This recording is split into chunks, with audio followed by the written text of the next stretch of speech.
Whether it's because you're going through a heartbreak, you heard a particularly moving song, or you spilled some milk, we've all felt emotional enough to let it all go and have a good cry. But why is it that we cry when we're sad?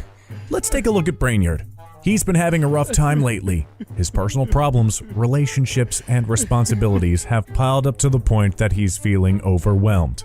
But he's not gonna just sit around all day and cry about it. No, he's going to do what he does best.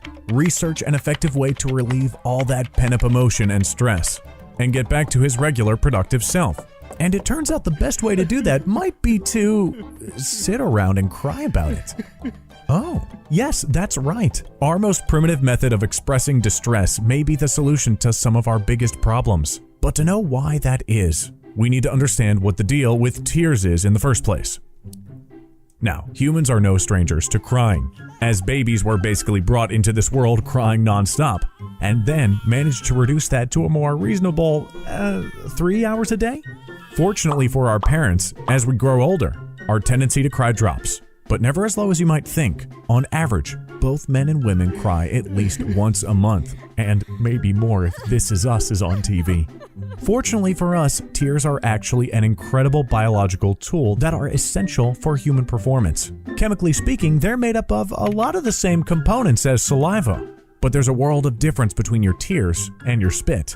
In fact, there's a world of difference between your tears themselves. That's right, not all tears are the same. In fact, there are 3 distinct types of tears that we currently know about. The first type of tear is known as the basal tear. These are the most common of the bunch, and in fact, you're probably secreting them right now. Basal tears are comprised of an antibacterial liquid that keeps your eyes moist when you blink, and by doing so, they also help with your vision in general, as dry eyes tend to make things look blurry. Hey, eye saliva for the win! The next set of tears are called reflex tears. These are reactionary tears that are triggered by external irritants and are designed to flush them out of your eyes. Things like smoke, shampoo, and freshly chopped onions are all things that can trigger this kind of tear. Last but not least, we have emotional tears. These tears are special in that they contain more stress hormones than any other type of tear and are triggered by extreme emotion. While we usually associate emotional tears with sadness, they can also be triggered by feelings like anger, happiness, fear, and more. Usually when people talk about crying, they're talking about emotional tears. So that's what we'll be focusing on in this video. Perhaps because of its relation to unrestrained emotion, crying gets a pretty bad rap. Tears are often viewed as a sign of weakness, and as a result, people tend to hold them back. However, in doing so, they miss out on a ton of potential benefits. As a response to emotional distress, tears are pretty much the perfect mechanism for making you feel better. Have you ever noticed that when you decide to give in to your emotions and cry, you feel a soothing, calming feeling almost right away? That's because crying activates your parasympathetic nervous system, a part of your nervous system that's closely tied to relaxation. Emotional tears also release a hormone called oxytocin, which is colloquially known as the cuddle hormone, and other endorphins that are colloquially known as your brain's feel-good hormones. These ease any physical and emotional pain you might be feeling at the time, and uplift your mood so that you can feel more optimistic about your situation. In addition to stimulating positive chemical reactions in your brain, crying can be a way to rid yourself of toxins and stress inducers. Emotional tears tend to contain a way higher concentration of stress hormones in them, which kind of means that your body is literally draining your stress through your eyes. And while crying is an intensely emotional and cathartic experience, it can even better equip you to tackle the things that are making you cry. The entire experience of crying helps you to prioritize your life by making you subconsciously highlight the things that are important to you and the things you should be focusing on. And that's not all. Due to the whole relaxing, good-feeling, stress-relieving side of crying, people who are finished crying are better able to get a good night's sleep, leaving them well-rested and able to tackle their newly identified problems. Talk about an all-in-one solution. While crying may have a ton of reported physical health benefits, its effects are not restricted to the body. No, crying plays a surprisingly important role from a social perspective too. Did you know humans are the only animal that can cry? While other animals do produce various eye fluids, you've probably heard of the term crocodile tears. Humans are the only ones that shed liquid from their eyes when they're emotional.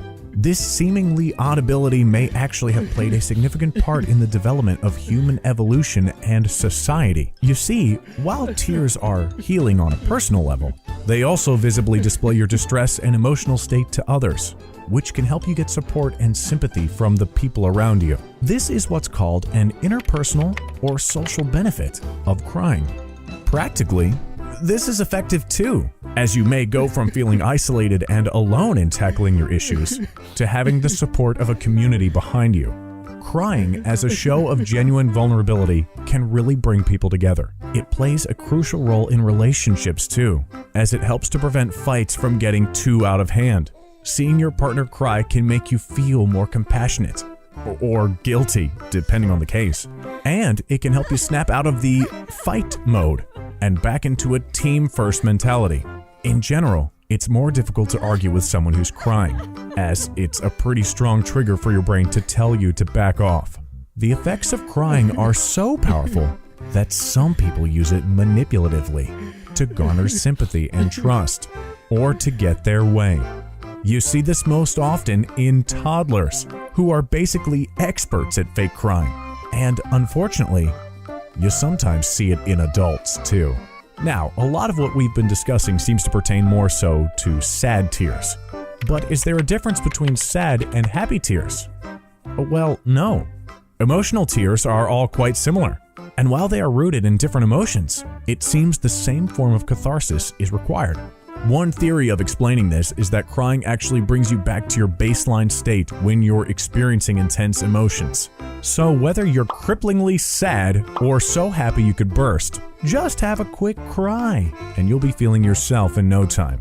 Of course, this doesn't mean that you should overdo it. Excessive crying is a sign of depression, and if you find yourself crying frequently, uncontrollably, or for no reason, you might want to see a doctor. Now, if you're an actor looking to cry on command, there's a really good technique for doing so, although it may take some practice. All you have to do is recall a powerful memory that makes you feel a strong emotion, and you should feel the tears start to well up immediately.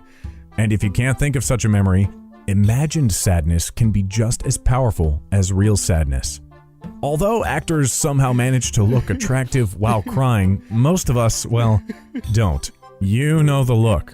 Puffy eyes, runny nose, headaches, the whole shebang. But why does your nose run when you cry? Well, actually, your tears drain into your nasal passage before they ever flow out of your eyes. It's only when you produce too many that they start dropping onto your face. So, in a way, your runny nose is crying too. The headaches are a little more difficult to explain. Researchers aren't sure, but they think they're related to dehydration, you know, from all the fluids leaking out of your face, or from your body tensing up while you cry. So if you find yourself with a post-crying migraine, get yourself a big old glass of water and try to relax all your muscles. Hopefully, it will go away, and you'll have one less thing to cry about. While crying can be a powerful cathartic experience, there is such a thing as a good or bad cry. Good cries tend to involve some kind of breakthrough moment, a feeling of understanding from the people around you, or a resolution that things will change moving forward. Meanwhile, bad cries tend to involve suppressed crying, a sense of shame, and an inability to express your feelings.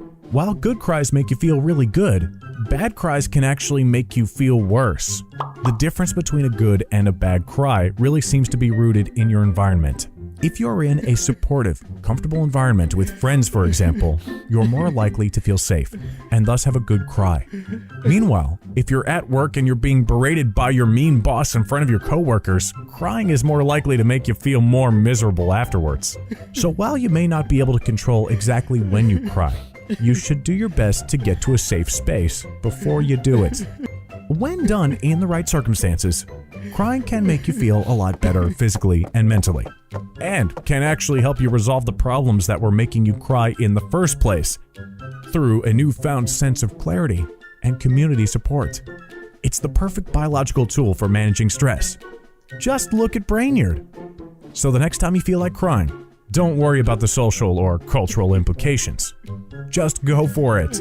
And no matter why you feel like crying, we'll be there for you with a big digital hug.